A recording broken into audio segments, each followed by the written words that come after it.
Hi everyone, আমার চলমান JavaScript tutorial সিরিজে এখন পর্যন্ত আমরা অনেক কিছু নিয়ে আলোচনা করেছি এবং লাস্ট আমরা ডকুমেন্ট অবজেক্ট মডেল বা ডম নিয়ে আলোচনা করেছিলাম। সেই টিউটোরিয়ালগুলো যারা দেখেছেন তারা অলরেডি ডম সম্পর্কে জানেন। আজকে থেকে আমি আপনাদেরকে ব্রাউজার অবজেক্ট মডেল বা বম নিয়ে আলোচনা করব। সো সবার প্রথমে যে জিনিসটা চলে আসে সেটা হচ্ছে হোয়াট ইজ বম। বম শুনতে একটু এরকম হাস্যকর লাগলেও এটা অ্যাকচুয়ালি ব্রাউজার অবজেক্ট মডেল। আর ডম কি ছিল? Document object model. তো আমরা ডম সম্পর্কে অলরেডি দেখেছিলাম যে ডমের মধ্যে আসলে কি থাকে। ডম বলেছিলাম আমি, আমাদের যে ডকুমেন্টটা, আমরা যে .html ফাইলটা বানাই সেটার মধ্যে যে আমাদের HTML কোডগুলো, সেই HTML কোডগুলোর মধ্যে কি থাকে? HTML ট্যাগ থাকে, তার মধ্যে হেড ট্যাগ থাকে, বডি ট্যাগ থাকে।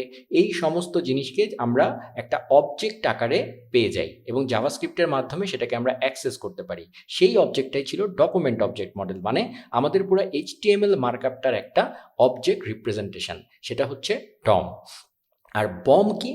বম হচ্ছে ব্রাউজার অবজেক্ট মডেল। আমরা যে ব্রাউজারটাকে ব্যবহার করি, এই পুরো ব্রাউজারটাকে যদি আমরা একটা অবজেক্ট আকারে চিন্তা করি তাহলে সেটা হচ্ছে বম। ঠিক আছে?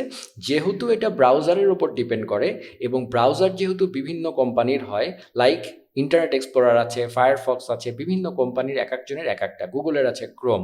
সো প্রত্যেকটা কোম্পানি ব্রাউজার বানায় তাদের মতো করে, রাইট? সো যার কারণে ডমের যেরকম একটা স্ট্যান্ডার্ড প্র্যাকটিস আছে, যেমন HTML ট্যাগ থাকবে, তার মধ্যে হেড থাকবে, এবং এই ডকুমেন্ট অবজেক্ট মডেল বা ডমের কিন্তু একটা স্ট্যান্ডার্ড স্পেসিফিকেশনও ঠিক করে দেয় ওয়ার্ল্ড ওয়াইড ওয়েব কনসোর্টিয়াম বা W3C নামক একটা অর্গানাইজেশন।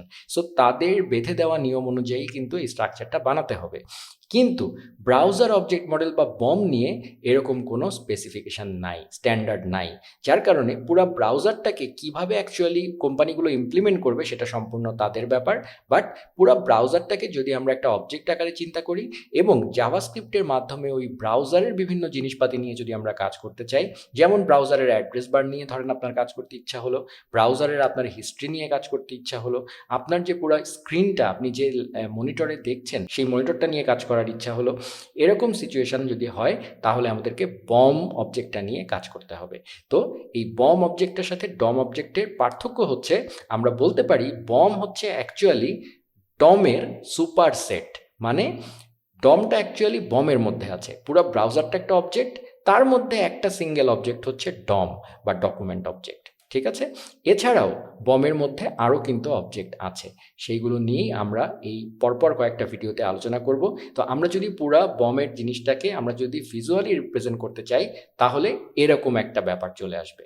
সেটা হচ্ছে, সবার প্রথমে দেখেন আমাদের একটা উইন্ডো অবজেক্ট থাকে। অ্যাকচুয়ালি বমটা হচ্ছে এই উইন্ডো অবজেক্টটা।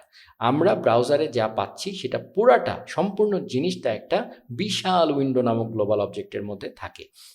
তারই একটা পার্ট হচ্ছে এই ডমটা আর কি। ঠিক আছে? সো এখানে আমরা দেখতে পাচ্ছি যে উইন্ডোর মধ্যে এই ডকুমেন্টটা ছাড়াও আরও কিন্তু জিনিসপাতি রয়েছে, যেমন হিস্ট্রি, লোকেশান, নেভিগেটর, স্ক্রিন, এরকম আরও জিনিসপাতি আছে। সেগুলো আমরা পরপর কয়েকটা ভিডিও যারা ফলো করবেন তারা দেখতে পাবেন।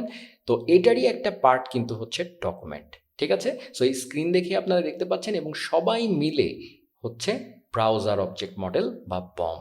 ঠিক আছে? এবং এই শুধুমাত্র একটা অবজেক্ট যে ডকুমেন্ট, এটা হচ্ছে আমাদের ডম। ঠিক আছে? এই ডম নিয়ে আমরা অলরেডি আলোচনা করেছি। বাকি থাকলো এই সুপারসেট পুরা জিনিসটার মধ্যে যে ছোট ছোট জিনিসগুলো, হিস্ট্রি, লোকেশন, নেভিগেটর, স্ক্রিন, এটা কিন্তু আমাদের HTML কোডের সাথে সম্পর্কিত না, এটা হচ্ছে ব্রাউজারের সাথে সম্পর্কিত। এই কারণে এটার নাম হচ্ছে ব্রাউজার অবজেক্ট মডেল। তো আজকে থেকে আমরা পরপর কয়েকটা ভিডিওতে এই বমের বিভিন্ন অবজেক্ট নিয়ে আলোচনা করব এবং এই অবজেক্টগুলো কোনটা কী কাজে লাগে সেগুলো সম্পর্কে আপনাদের পরিষ্কার ধারণা দিয়ে দিব।